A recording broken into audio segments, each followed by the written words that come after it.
These guys are struggling just because I have not been watering my green stalk. Hey y'all, welcome back to the Heart of Home. I'm Courtney and I'm super glad that you are here hanging out with me this morning.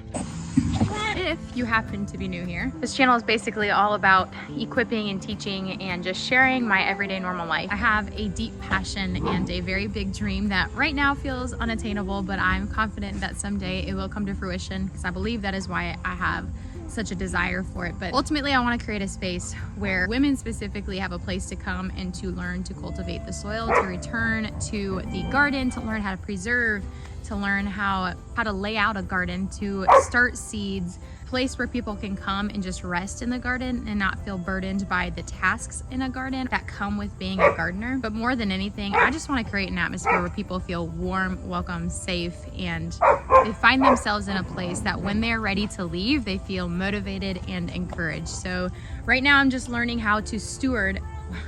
Just saw I have a very large okra ready to harvest. But right now I'm just learning how to steward the small little bit that I can, which is right here in my less than a quarter acre yard with dogs and in the middle of a home renovation. I decided I'm not gonna wait until I have everything to show you how to get there. What I'm gonna do is live my life as it is, cultivate the soil, steward what I've been given so that I can be entrusted with more. Thanks, baby. And share it with you guys because let's be real. The internet is really good at putting up a facade. We will certainly be harvesting this guy as well as quite a few others actually. So our cucumber harvest has finally come to a halt. There was a few little cucumbers on there, but I just picked them off.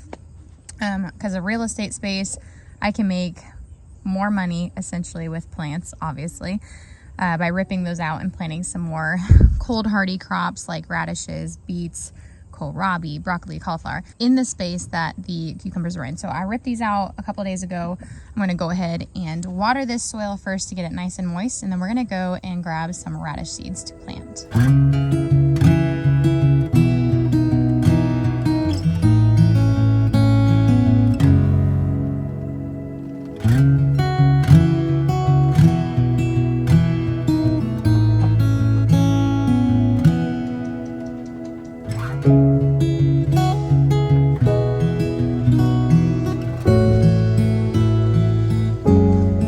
Go back in the house and grab all my seeds, which I'll show you guys how I store my seeds.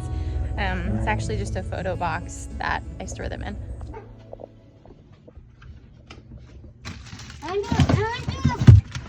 Mommy, do something to you. Oh my goodness. All right, so this is just a photo keepsake box off Amazon, to be honest, and I'll put a link in the description below, but this is very helpful. It keeps them cool, it keeps them dry and organized. There's also labels that you can put on these, but you know, that's just another step.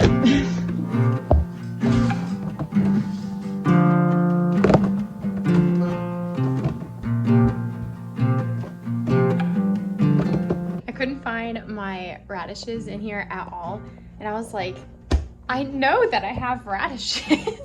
And then I remembered I also have just been keeping seeds over by my coffee bar because, y'all, this house, we're in the middle of a renovation. Again, if you're new here, don't think that this is like our final product because it's not. We're just keeping things real here. So I did find my radish seeds. These are the guys we are gonna be planting. I've got an Easter egg, watermelon. Oh yeah, the French breakfast. I'm excited about these. I'm gonna sort all this into here later.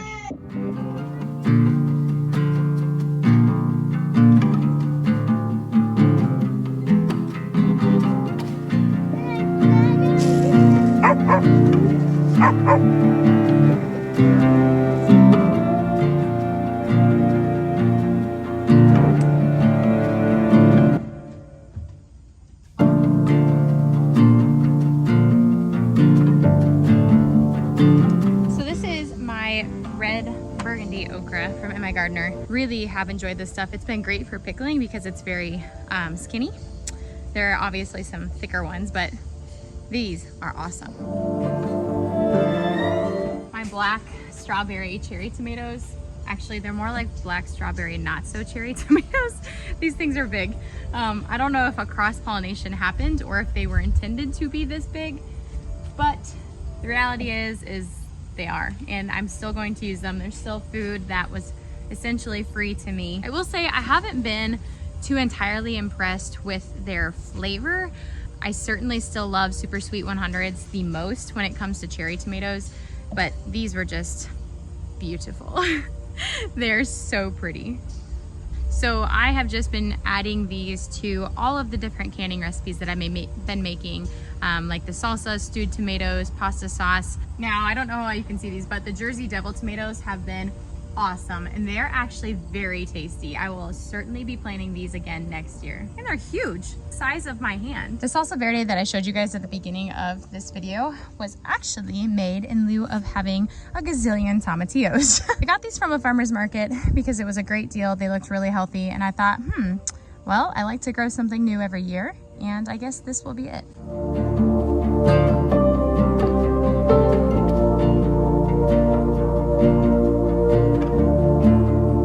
I'm serious, y'all. Bees have been all over this tomatillo plant. So all that to say, tomatillos make a wonderfully delightful salsa verde. My banana peppers are doing really well. I have noticed that in this experiment, the ones that I topped are also struggling to get light right now. So this experiment might be getting a little skewed because you can literally see the 2 rows of outside banana peppers are a lovely green. They're doing very well, even though these last 2 plants actually aren't in the experiment, but then the topped ones are struggling to receive light. The other update I wanted to show you guys was my fall tomato garden bed. If you know, you know, but these tomato plants I got from Menards, which is a large box store in our area, for $1.50. I got 12 plants for $1.50. They were struggling, they were diseased, they looked icky. But that's also why they were marked down so cheap. And so I went ahead and purchased them and told myself if I can get at least $1.50's worth of tomatoes from these plants, then it was all worth it. I had a bunch of basil growing in this pot, which is struggling now, and that's okay because I'm just gonna let it do its thing. But I pulled all of those basil plants out, and I have just been planting them in between all of the plants. I also have some legumes going here, but they smell so delightful as well. I've been making basil tea just every day with these things. I just come out here, trim some, put them in a mason jar with honey and some boiling water, let it steep, and then add some ice and some extra water to dilute it if I need to, and it is so good, y'all. And then these tomatoes actually down here at the bottom or at the end of the bed next to the Hill Country okra. These are actually more Jersey Devil tomatoes, which I was very sad about when I planted them because I didn't know what variety they were. And then their foliage came in, and their foliage is what gives them away. I mean, their leaves just look completely different than that of a regular tomato plant. Hey, wee guy. Well, y'all, I think I am gonna head back inside. We've got a busy day ahead of us. We actually have a military ball tonight, or military banquet, that I need to eventually get ready for. But before I do that, I need to get my house in order, and I need to get my child packed because he's going to stay with Grammy and Grandpa. So thank you guys for hanging out with me today. And I hope that this has encouraged you to go out and plant a fall garden. Don't forget that gardens are not just meant for the summer. Well, that's unfortunate timing. On that note, I'll catch you on the next video. Bye.